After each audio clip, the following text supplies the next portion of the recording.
Hey everybody, thanks a lot for coming back. Where's the webcast? Boop. Okay. So thanks a lot for coming to Aaron Swartz Day. We're about to start our ethical algorithms panel, and I'm really excited that we have everybody here. This is like this dream panel that we had hypothesized, like maybe we could do it. Chelsea and I have been talking about this issue pretty much since the first day we started talking on the phone.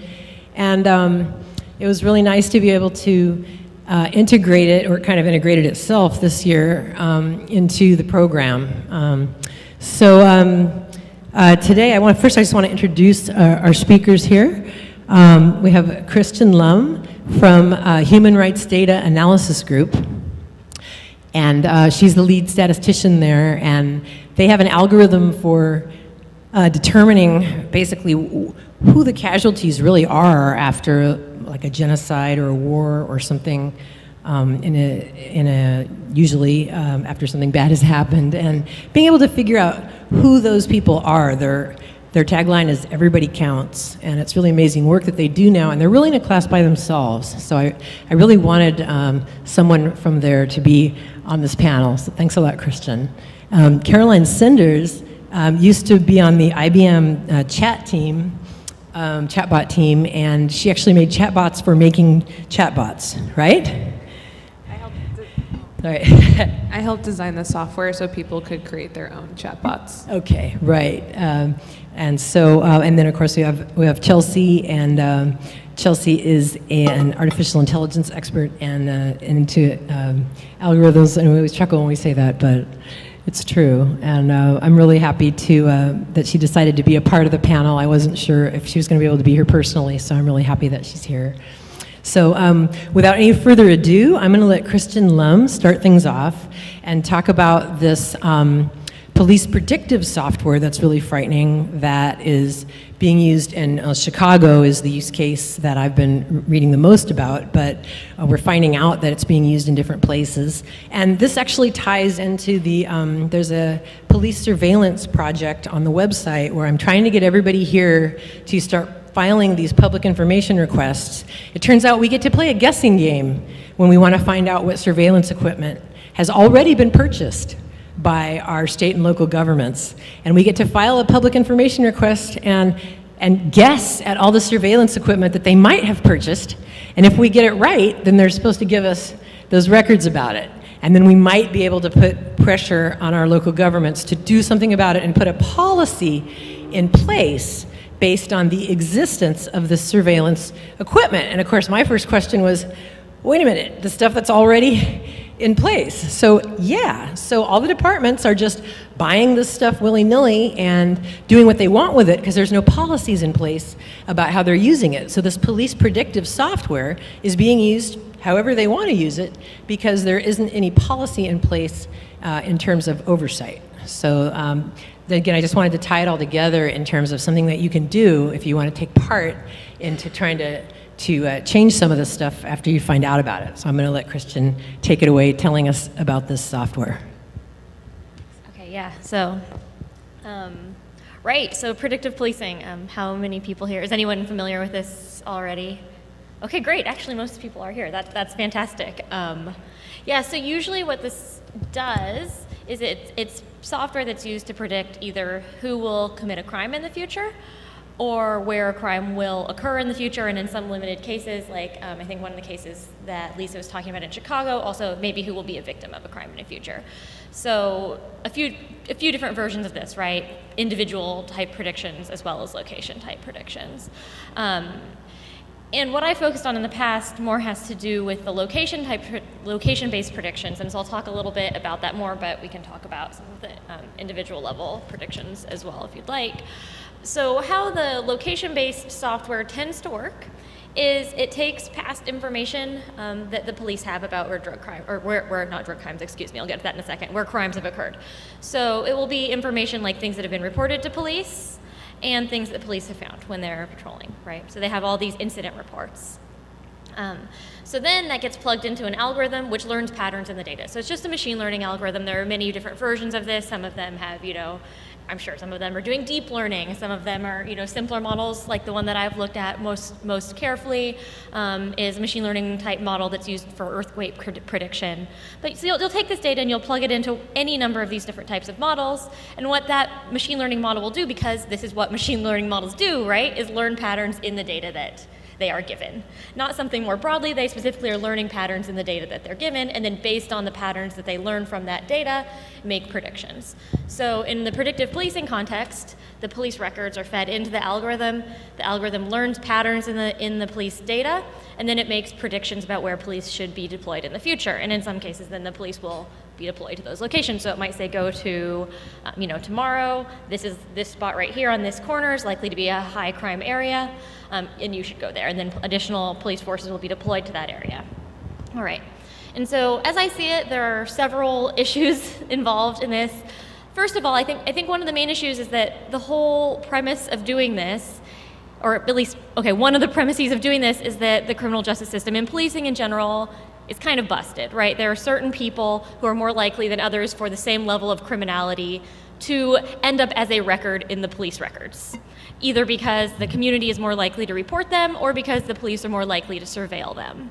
And so the data set that's being fed into the algorithm isn't a representative sample of crime, but rather it embeds the biases of both society and the biases of the police. And so if the idea is we want to then use algorithms, apply it to this data under the pretense that this is going to make something that's extremely objective, well, that's just crazy. Because we're taking data that's encoding society's and the police's biases, learning those biases and making predictions that reinforce and perpetuate those same biases. So I think that's really, that's really the heart of this issue. And so what I did in a recent short write-up, not recent anymore actually, I guess it was late 2015, man, time goes by fast, was I found this, this academic article where one of the companies that makes this software had actually outlined the algorithm that they use to do the predictions. I think this might be a little bit of a pared down version relative to what they're selling, but in any case, it's something that they had deployed in the real world. And I applied it to a data set of all of the police records of drug crimes in Oakland, excuse me. And I wanted, and I think to a lot of people who are really involved in machine learning, it's pretty obvious that what's going to happen is it's going to reproduce those patterns, right? But really the marketing material makes it seem like it's going to be this super objective thing. It's going to tell you something brand new you've never thought of before. And so really the point of this was to see if we were to apply this real predictive policing algorithm to a data set of the police records of drug crimes in Oakland, where would it send the police? All right, so we looked at the Oakland police data from openoakland.org. They have done a lot of work to sort of compile and process this data ahead of time. And we said, okay, they're basically most of the drug incident reports are taking place in West Oakland and along International Boulevard or Fruitvale area. I'm not super familiar with Oakland, but I think, I've looked into the demographic characteristics of those areas. So it was primarily a black neighborhood and a Hispanic neighborhood. That's where most of these drug crime incident reports were in the police database. I ran the predictive policing software that I had reproduced from the paper on that data set, and lo and behold, we found that if this predictive policing algorithm were used to predict drug crimes in Oakland, it would almost uniformly send the police only to the African American community and the Hispanic community. That was it. And so I mean, this shouldn't be extraordinarily surprising if you see the training data that goes into it, but I really think it is impactful to be able to see, oh man, where would the police be going if we were to use this type of software to allocate their deployments? And so the other piece of this that I think is important is then we looked at drug use rates by race from a different source, which is public health data, just to see, okay, is this reflecting some legitimate difference in the rates of drug use in society that maybe, I mean, I didn't actually think this, but maybe there's some way to justify this. And in fact, there isn't. If you look at the public health data, it really seems to be the case that no matter how you divide people up by racial classification, people tend to use drugs at roughly the same rate. So you can't really attribute it likely to differences in the true rate of drug use, right? And so what's going on, again, just to summarize quickly, what's going on is, in my opinion, there had been historical over-policing of those communities. That policing had been encoded in the police's own data, of course, and then as you apply an algorithm to that data, make predictions based on that data, then you perpetuate that bias from the past. And so that's that's the deal with predictive policing. Great, thank you. Chelsea, you look like you're getting ready to say something. Did you have something to say? No? Okay. No, I'm just listening. Okay, cool. All right, so so before we move on real quick, so what do you see as a solution to this? Where do we go from here? Is this for me? Yes. Well, so I think there's really this tendency to think the solution is better algorithms. You know, maybe if we could predict this thing we're trying to predict better, that'll solve the problem. Right. But actually, I don't think that's the solution. I think, you know, one of the things you're talking about, getting more information about what types of algorithms are used, so people can really stress test them, so the public can be aware of which, if there are, say, racially disparate rates of targeted policing in their communities, they should be able to know that. I mean, does you think it helps any to show that that it's giving the cops bad data? I mean, we've been saying that for a long time. How do you think we really, because that's what they'll say, right? They'll say, oh, we're going to fix it. We're going to make it better. We're going to do this. We're going to do that. You know, and the better algorithm question is actually something that's a good segue for Caroline, because Caroline. Yes. Well, yeah, are we just going to be able to fix this with better algorithms? No, certainly we're not going to be able to fix it with better algorithms. Oh, I didn't think you were saying that. Okay, yeah. Oh, God, no. You know, sorry. If we had better data, I think, you know, if our data didn't encode, you know, inequities of the past, then I think this would be more successful. But getting better data is as difficult as creating a fair society. Do you think there's a way to get better data? I mean, it's also kind of worth pointing out that, like, sometimes being not included in the data is also a way to have safety and protection, right? Like, what does it mean to be a data point when data sets are human data? When we're looking at population data or any kind of data dealing with people, it's always important to bring up the privacy aspects of this. There's a great artist, Mimi Onawa, whose work is all around missing data sets, and one of the things she often points out is sometimes being a missing data set also means you have a lot of protection of not being seen.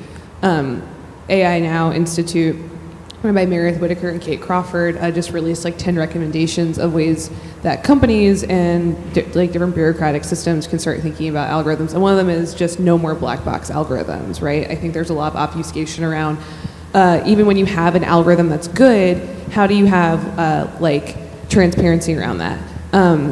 We don't have a rating system from algorithms. We don't know the data that went into just training the algorithm first, right? Like, we can take an algorithm and then apply another data set to it, and that's what you did, and replicate those results. But I think there's also so many questions around, okay, well, how was this algorithm trained and who made it? And what was it designed to highlight or pick out, or how was it designed to run?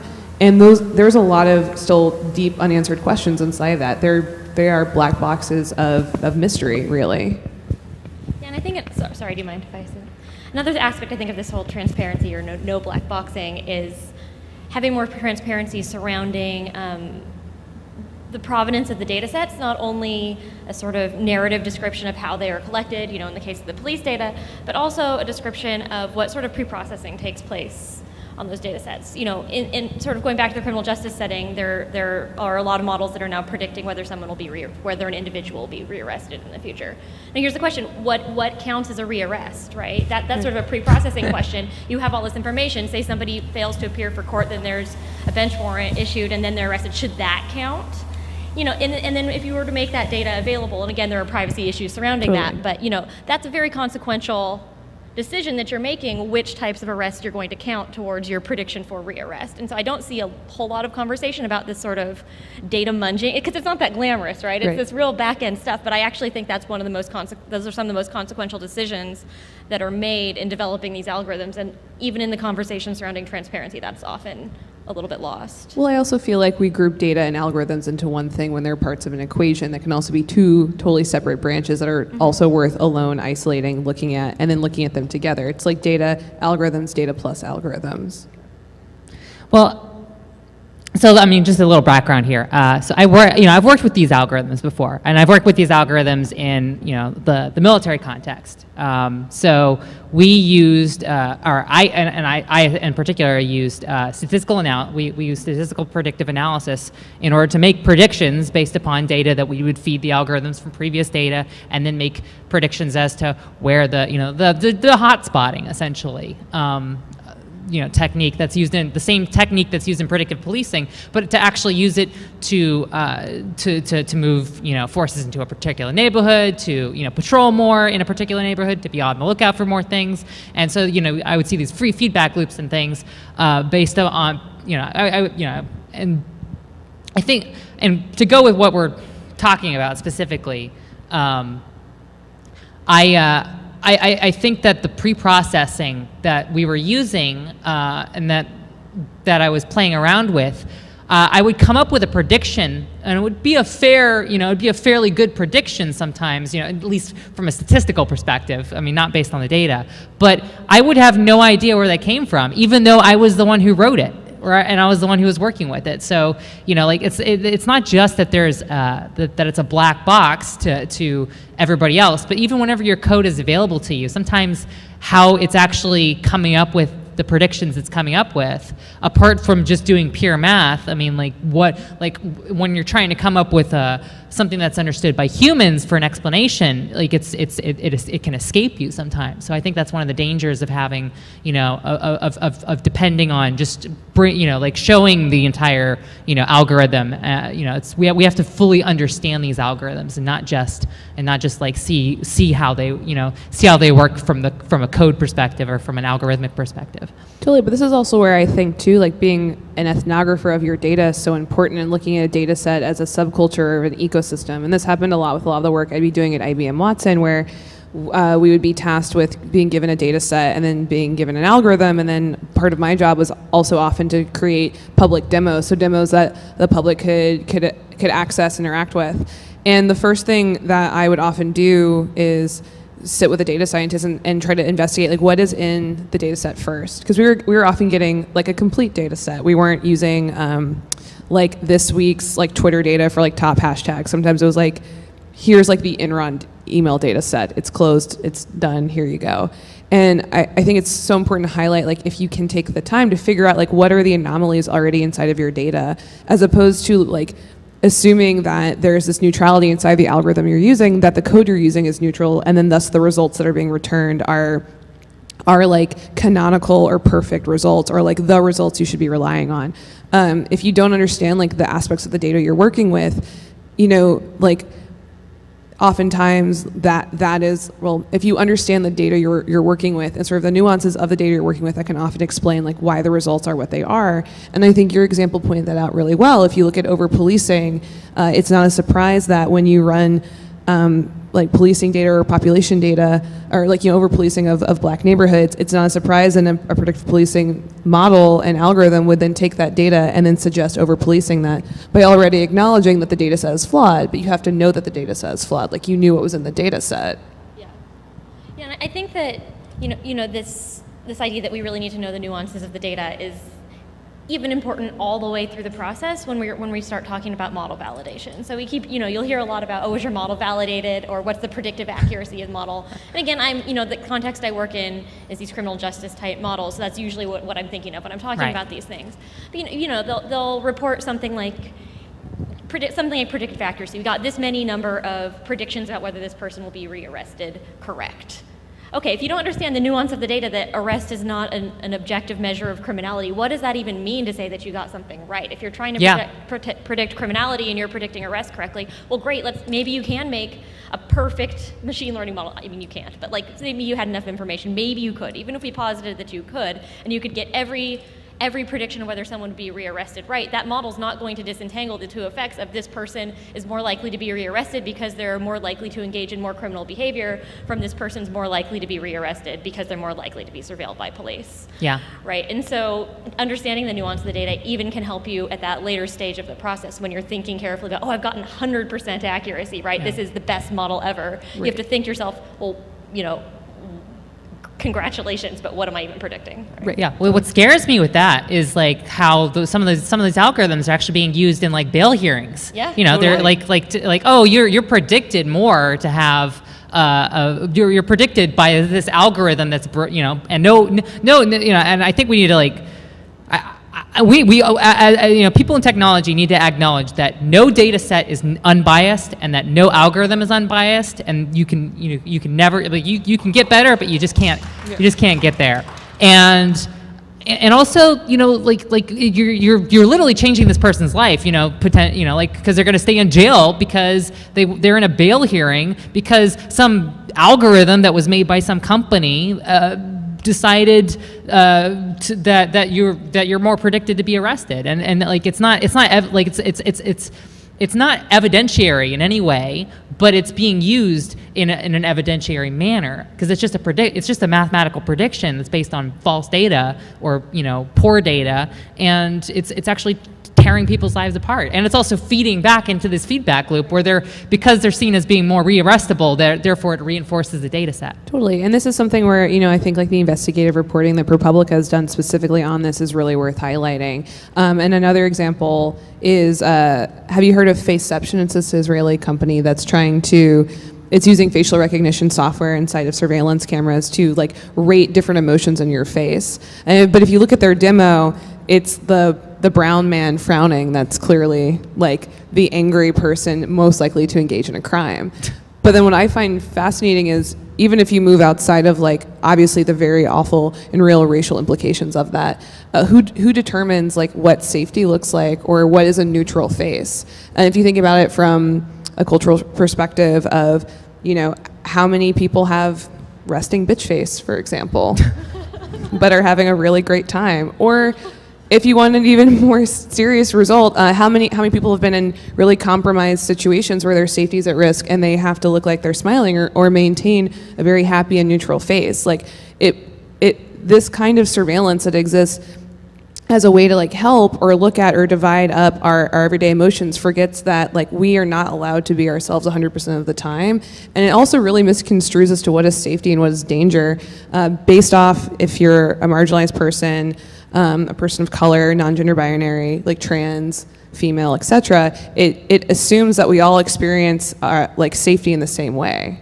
You know, even going beyond obviously that this is a flawed method to try to find what a terrorist is.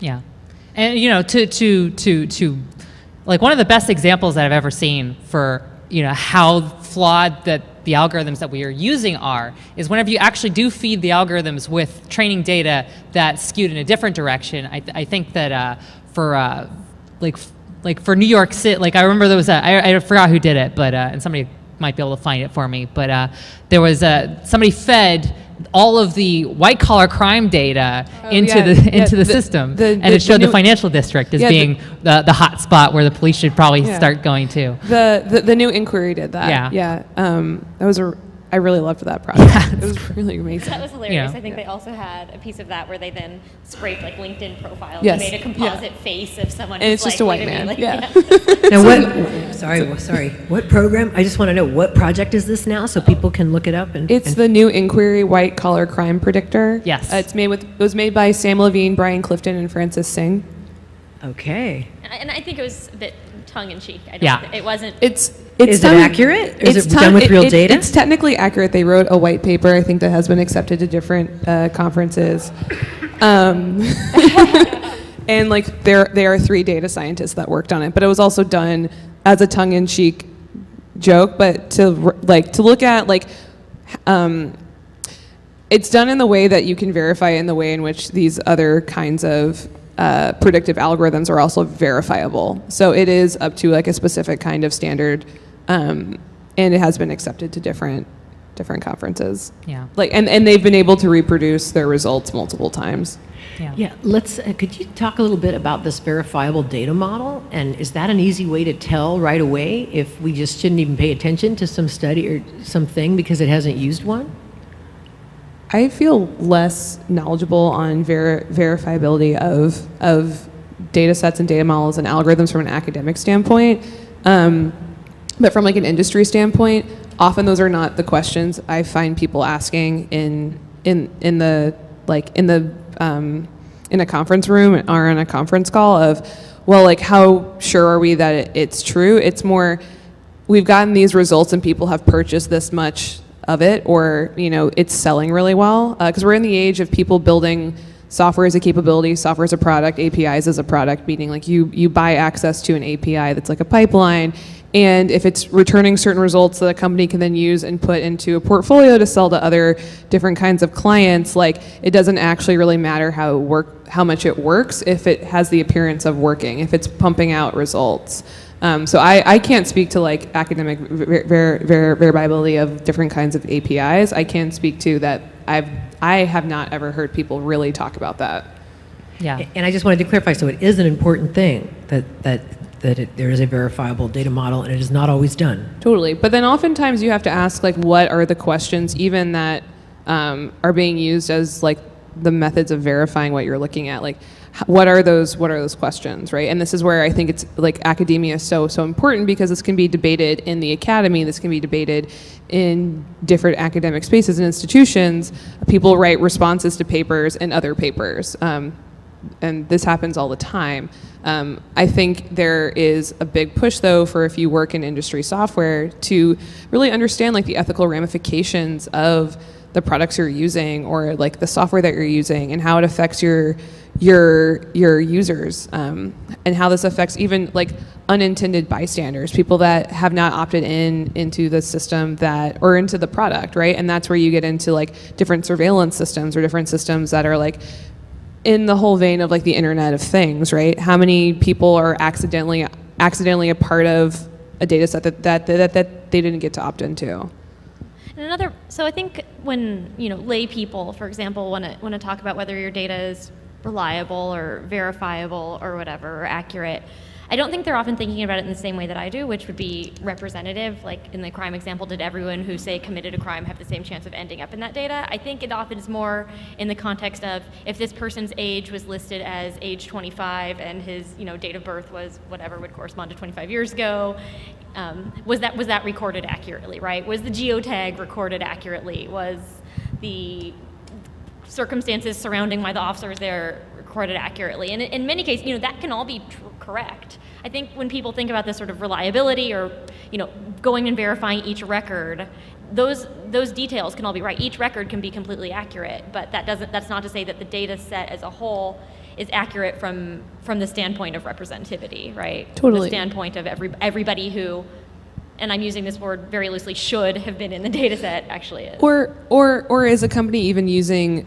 the algorithm in the way that it was intended to be used? Like how many times do people or companies purchase an algorithm that's designed for one kind of analytics and they're using it for a completely different thing, right? Like, and then you get these completely skewed results. Absolutely, yeah. And as long as they like the results, yeah, no harm, no foul kind of thing? Yeah, I've had experience with this in particular in my own experience, but like for verifiability of data, like it's purely academic, and that's what I found is that like when you're working in like a corporate or a business setting, or whether you're working in a government setting or a military context or whatever, like the results, like it is not based on that. Nobody cares how verifiable the data is. Everybody's cutting corners. Everybody's trying to meet deadlines, and that's why we as people in technology, that's why we need to be thinking more ethically. Why we need to like be very cognizant of the systems that we're building, and not just sitting there continually meeting deadlines and like meeting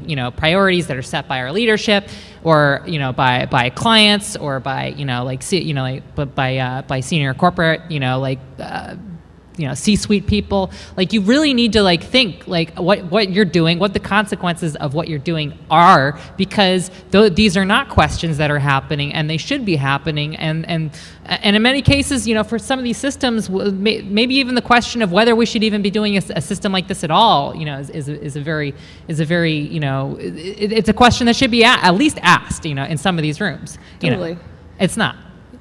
But it's not going to be, and from a political perspective, you have to also view a lot of this stuff from a political perspective. Some of the leadership and some of the people and some of the politicians and some of the like more politically oriented senior personnel that you have in institutions, they don't care. They know it's you can tell them it's messed up. You can tell the data's skewed. They don't care as long as it fits within the results and they still have their job or they get reelected. Like they don't care as long as the data is churning out results. So there's an incentive part where their incentive is not to create algorithms that are better for everybody, or it is to enforce rules and laws and like systems that benefit them over somebody else. Totally. In some cases, I think act as a bit of a sponge for accountability, because now if you have this system, say that you've purchased or that's been created by peer-reviewed science or whatever, or, very expensive technology, and it's telling you to do the thing you wanted to do anyway, well, now I think it's, you have something to point to and say, oh, we're, say, over-policing this community, but hey, the software that we've spent all this money on is telling us to do it, and so I think it can act as a little bit of a buffer between being able to question, like, well, why are you doing that, right? Yeah, I've actually had this happen. So as an analyst in Iraq, I would often come up with predictions, but like it was like I was noticing the feedback loops, and I was being very I was very consciously dissecting some of the results that I was getting to like understand where it's coming from. And so one of the things that I realized was that we're creating like violence in certain neighborhoods. We're actually perpetuating, we're causing the spiral by actually, because we're going into a particular neighborhood that is hot-spotted, we will then go in there, because we would look at our data as well, at what we would do, and then, we would be able to predict more activity based on our own actions within a particular neighborhood. And when I brought this up, I tried to explain this to the leadership at one point, and I basically said, so this is what it predicts that we're going to do, and what the results of that are going to be. And the leader, this particular person actually just said, so the algorithm agrees with me. And I'm like, no, that's not what I'm saying at all. It was how they interpreted the data of the prediction as not being a prediction, a mathematical prediction based upon previous data, but as a recommendation. Totally. I had something similar at a place I used to work at where we were given a data set, the Enron emails, and like an algorithm we had just purchased, which did social media analytics. And they were like, just make us a demo. And I was like, well, first of all, Enron, emails are way different than social media data. They have all these different kinds of metrics, like whatever this algorithm is using. It's also designed to be used with data that's in constant churning. It's designed to be used right now. Anyway, make them a demo. A lot of it required figuring out what was inside the Enron email data set. And then our sales team was like, oh great, so what this is a compliance tool. And I was like, this is absolutely not a compliance tool at all. And it was a 20-minute conversation of being like, let me explain to you how we, using design, made this demo lied, and two, the ethical problems of assuming that because you can run any kind of algorithm on top of something and you get a result, that you could sell this as a compliance tool. Why would you do that to people? But it was just this really fascinating conversation, because it was just trying to explain data science 101 and ethics 101 of computer science to just a bunch of blank faces. And but it gave us these results. And it's right, but you already have an idea as to what is in the Enron email data set, because it's Enron and the assumption is there's bad stuff. But we don't know that that's happening at any other space, at any other company for other people. We have no idea how this would interact out in the wild. You absolutely in good faith cannot sell this in this way.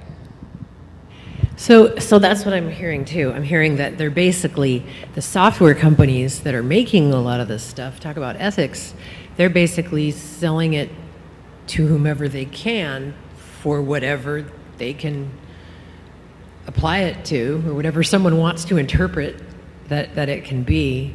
I just want to ask one more thing, and then we're going to open it up to questions too. I want to let people know, hold your hand up, and I'll run over with the mic.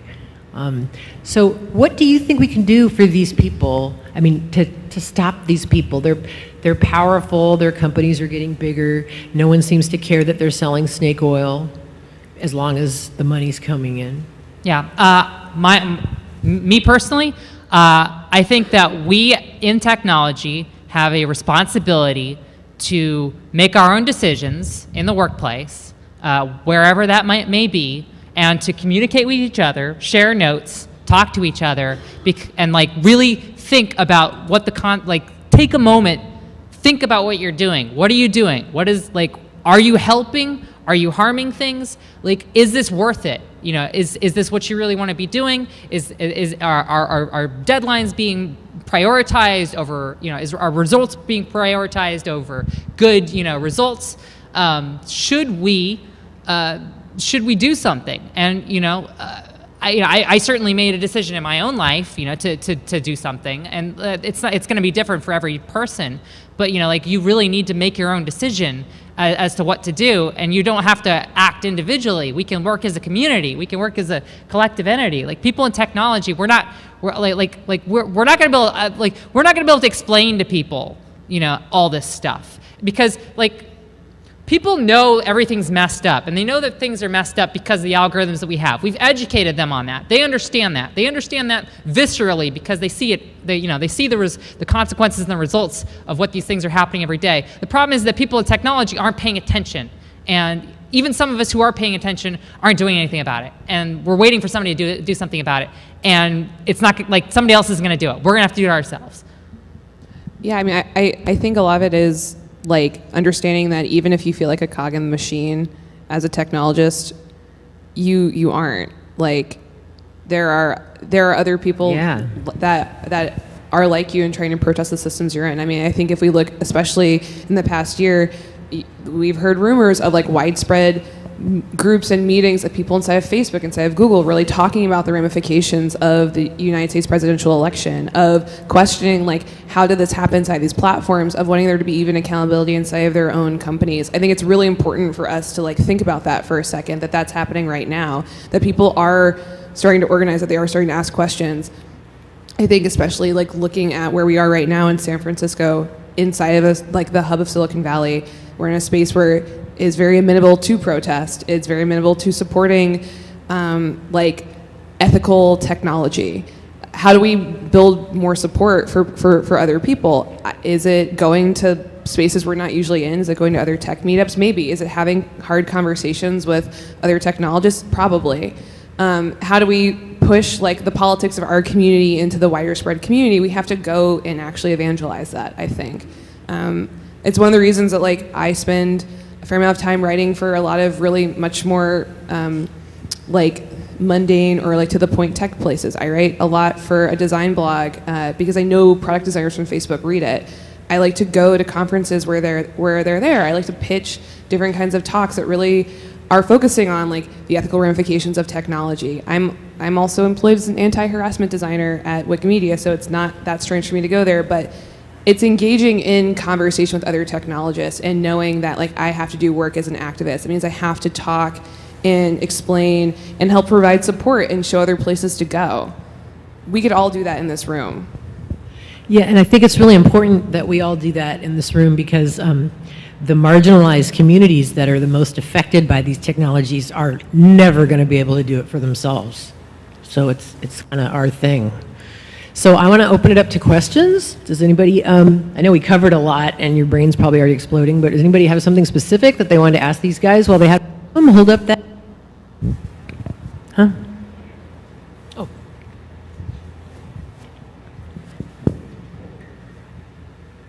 Hi, to kind of maybe a little bridge this panel with the previous one. I mean, obviously these business entities, these government entities and their leadership are not going to be interested in the ethics of better data sets, better algorithms at any point. There's no way we can control that. But do you think there's a way to, are there a lot of data sets in the public domain? Is there any way to put more data sets in the public domain and just give them more material to work with where they can possibly get a broader spectrum of data instead of relying on all of their own data? I would say yes and no. I mean, I work for the Wikimedia Foundation. That's a nonprofit that powers Wikipedia. So often Wikidata is public. It's an open source data set. It's a difficult data set at times to use, but it's there. And if you go through, I think a number of different kinds of academic papers that are looking at big data, you'll see that Wikidata is often referenced.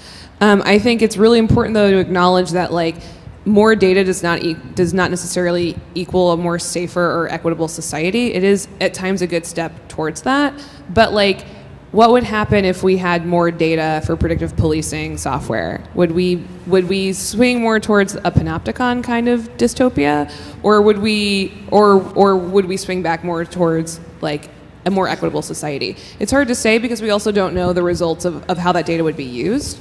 We also don't know when that data is anonymized. For example, the Enron email data set, it's a non-anonymized data set. It's a canonical data set that's used in machine learning because it's one of the largest of its kind as an email data set, but it's not anonymized.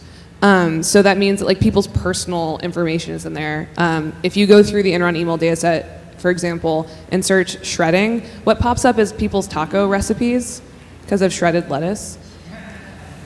But I don't think that anyone in that email, like who worked for that company, opted into that. So I often hesitate with, like, we do need a lot more open source data sets. We also need there to be like management of those data sets, anonymizing them, making sure that people know that like when they're contributing to this data set, how they're contributing to it, right?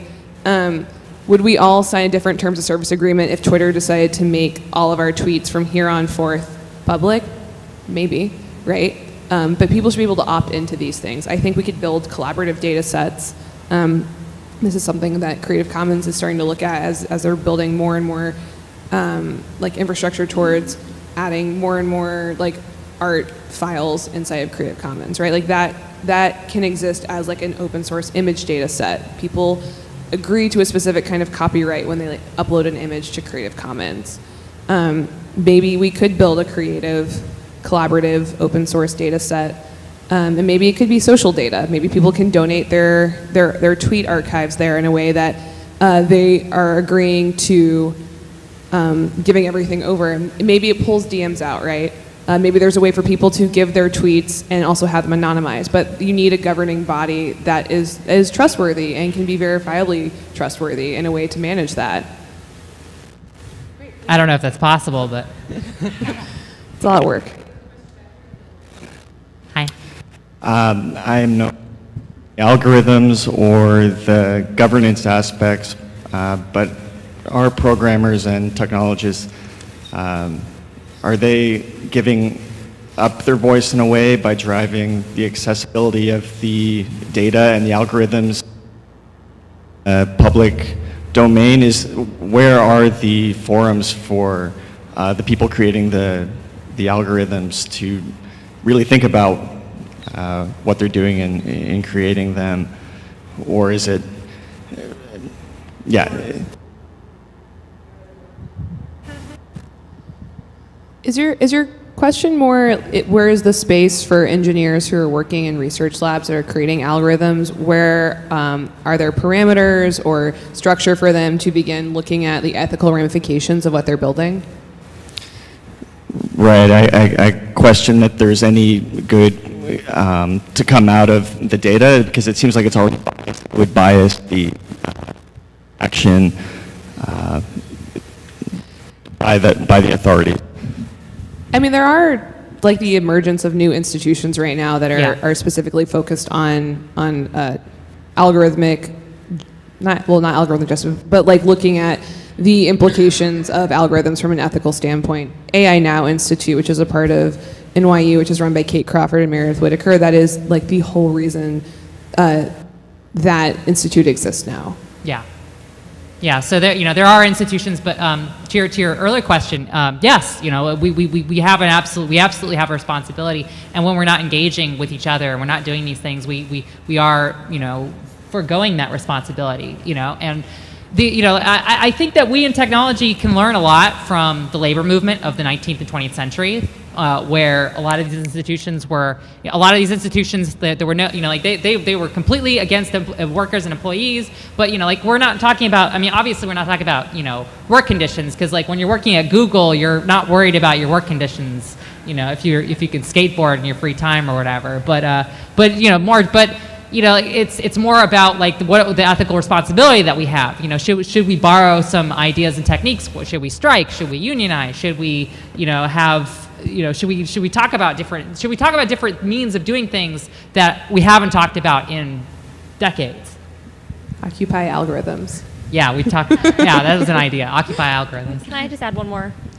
Yeah. One more thing really quickly about engineers taking an active role in seeing through that these things are used ethically. And I think it's important to think about their job not as ending when, say, they have ensured that the predictions coming out of their algorithm are themselves fair, but that they're actually being used fairly by the people who are tasked with using them. So for example, in the risk assessment, the pretrial, the bail hearings type of things, right? You could spend a lot of time. Hopefully there are, and I'm sure there are very ethical and conscientious people trying to make sure those things, what's coming out of those, the recommendations are fair with whatever definition of fairness you decide is correct in that specific setting. But at the end of the day, real people are interacting with these predictions and these recommendations, and they're not living in isolation. So then a real person is processing that prediction or that recommendation and then making a decision on the basis of that. So the job isn't done just to make sure what's coming out of your model is fair. The job is done when you're making sure that it's being used fairly. And you could talk to these people. They're there. Yeah. Like, you can engage with,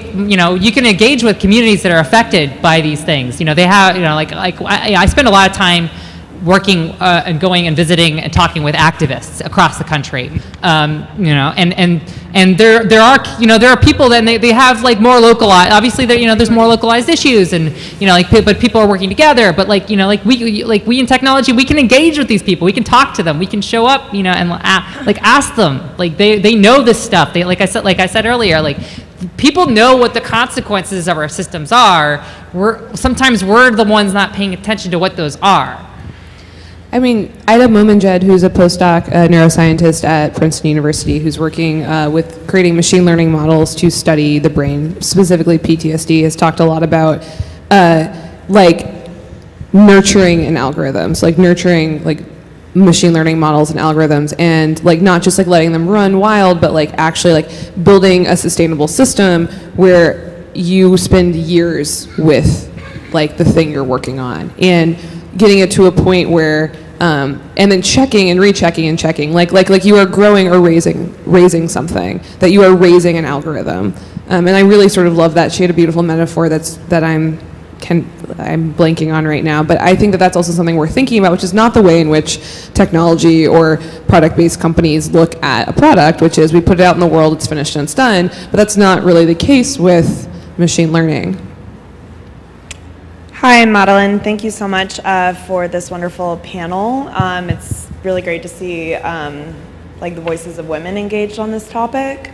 And thank you for bringing up machine learning, because that's where I guess a lot of time and attention is going towards. And we have the luxury of being able to have empathy and empathizing, I guess, with others and who's involved with these data sets. But I guess my concern is, with a lot of people in artificial intelligence, are we training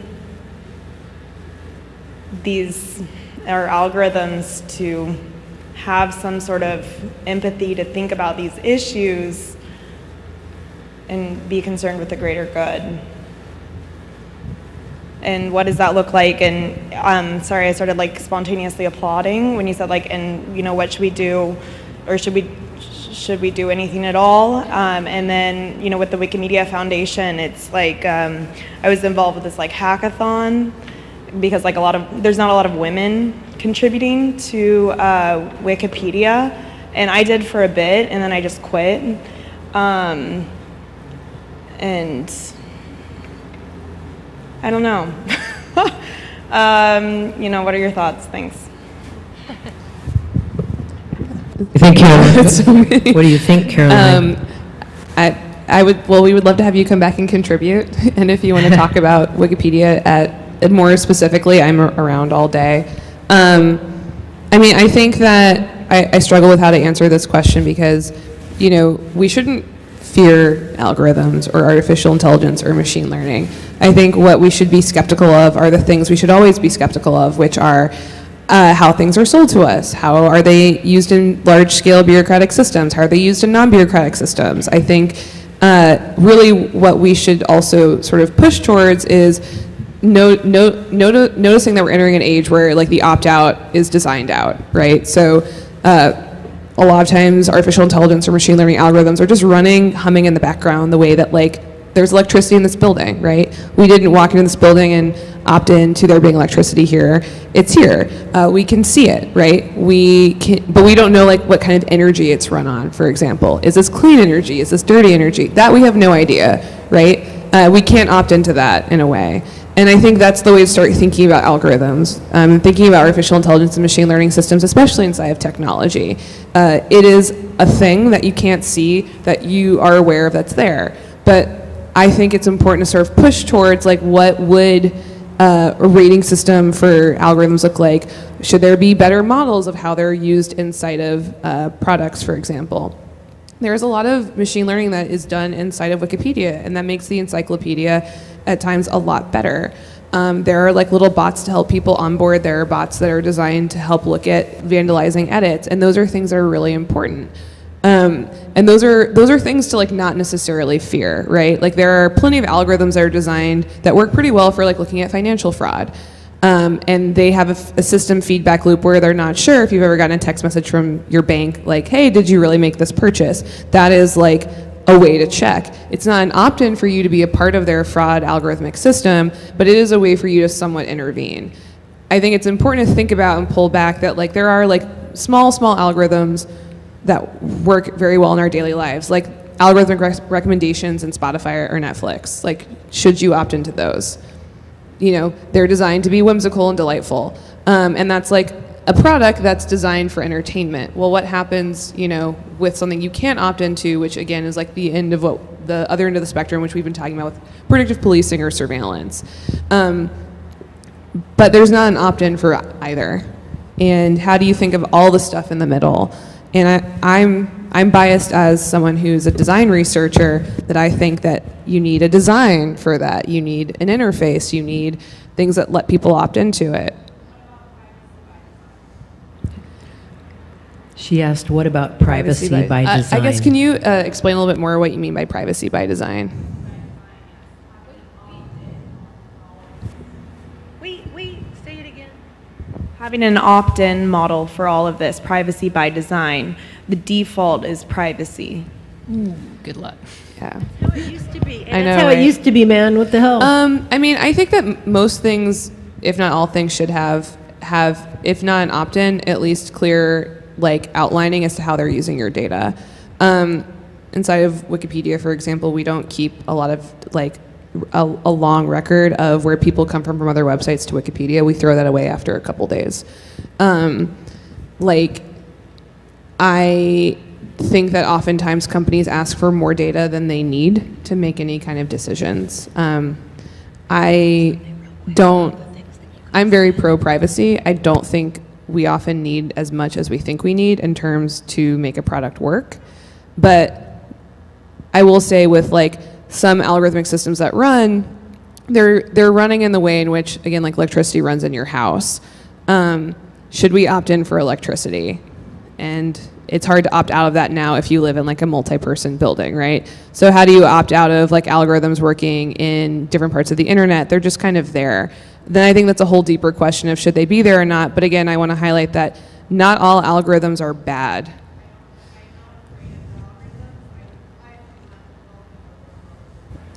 But they're also not our robot overlords, though, because there is a difference between machine learning and artificial intelligence and robotics. Not to get like pedantic, but it is important to question what do they do and how are they doing it, and that is a transparency that we don't see on like major websites or platforms. Yeah. But on Wikipedia, there is a lot of explanation as to what our bots do and how we're using artificial intelligence because we are radically open source. Yeah. So on that note, I want to just point out that first off, like I just go on my phone and I look at like any application that I use where I want to set the privacy settings on, and the number of windows and boxes and like things that I have to like go through in a convoluted order. Like companies are deliberately doing these things to make to make it. They don't want you to be private. Yeah, they're trying to do these things. So you know, like that, like it's clearly not a priority for corporations or for major institutions to do this. So like that's again on us in the tech. And actually work with the technology and write the code. And on the robot overlord part, I look at the world, I look at the world that we have today, and I see algorithm, like the results of algorithms that are interacting with the results of other algorithms. And I honestly ask the question sometimes whenever I see like algorithms that are creating these feedback loops, I wonder if we're creating an ecosystem in which humans are no longer the real person. Like, are we really in control of the algorithms that we write? Are the algorithms just creating feedback loops at this point? Have we created a symbiotic ecosystem? I would say yes and no, but I think the thing about this is like we're also not in control of most things. That's true. Because there's such a like there's how do you overcome capitalistic control or control of things? Like we don't have ownership inside of a space like Twitter, right? We're not stakeholders in this room in Twitter. We're not. I'm not. I feel like I do sometimes. Right, but if we all got together and said, I would like these kinds of privacy settings, and let's create a petition and put this on a list somewhere, a community wish list for Twitter. They have no obligation to fulfill that wish list, right? They have no obligation or timeline to deliver on that. And so I think I'm like less terrified of are we stuck in an algorithmic feedback loop. In some cases we are. I'm actually like much more skeptical of the way in which our internet is partitioned by like major companies, and there's no real way for us to intervene or protest within that. That's what I'm afraid of. We're losing the internet. Right, so I wanted to Brewster to talk a little bit about some of these privacy issues because, well, they've been playing with AI. Actually, Tracy Jaquith was going to talk about it this morning, but she had an emergency. But they managed to handle the data correctly and keep it private, and it's in a larger trend of the way that the Internet Archive stopped saving things about their users that other people might want. And I just want Brewster to talk about it because this is really a lot of these issues. They're all collecting data from different places, and they act like, oh, it's just so hard to not include the private stuff, and it's actually not that hard. Yeah, I'm an old style big data guy, and we used to collect a lot of data at Alexa Internet, company I started, and I found that we didn't need a lot of it. And there was this general presumption that there's gold in them thar hills, and that's where it's all going to be, so we better collect it, and we're not quite sure what we're going to do with it yet, but some of it's actually toxic waste. And so the Internet Archive, we've tried to not collect IP addresses, and that's been working out actually quite well for us. It shortens conversations sometimes with people we don't want to have long conversations with.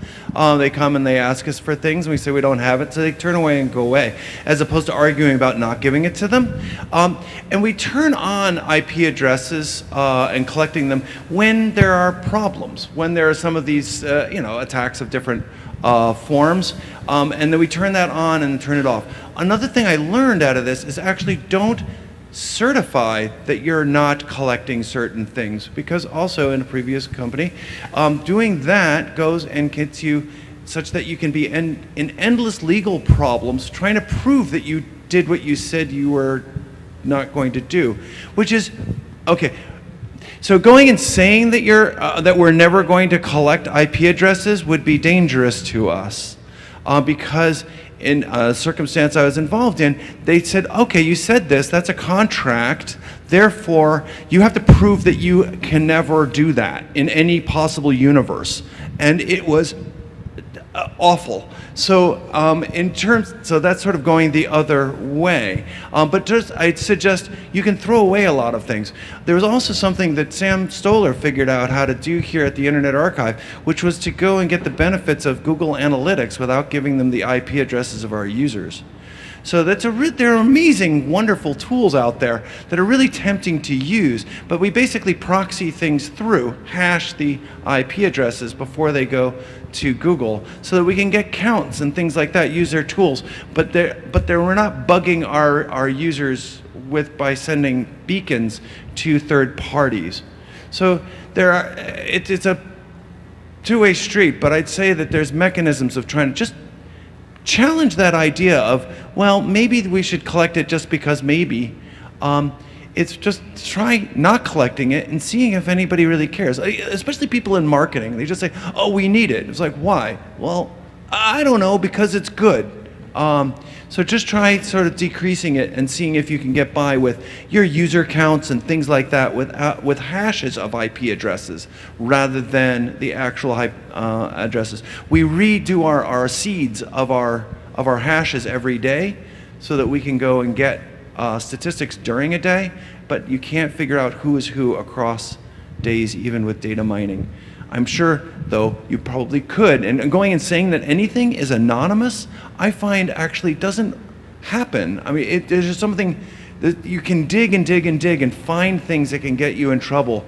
And we have lots of data sets. We're full of petabytes of data sets, and almost all of them have rights issues, and they're thorny in some way or another that does require some vetting of their use. Totally. I mean, like, I think there's all sorts of like social data that exists inside of data sets that we forget about. The way you misspell things, the time zone you write in. I mean, that's how the creator of Silk Road was pinpointed to his actual identity, right? Like, how you say things and the way you say them and the time you say them are all identifying data markers. And you can't scrub some of that out, but yeah. Okay, great. Well, you guys, we're going to wrap it up. We're about to come back with, we're about to come back with Barrett Brown and Steve Phillips, who are going to be launching the Pursuance Project for the first time. We're going to take a 10-minute break and then come back with everybody. And so I just wanted to thank, is there anything any of you guys want to say before we call it quits? Anything else you're burning to say? Put it on the blockchain. Oh. Okay. That's it. That's it? No hype here. All right. Thanks a lot, everybody. We'll be back in 10 minutes. And for those of you at home, don't go away. We'll be right back.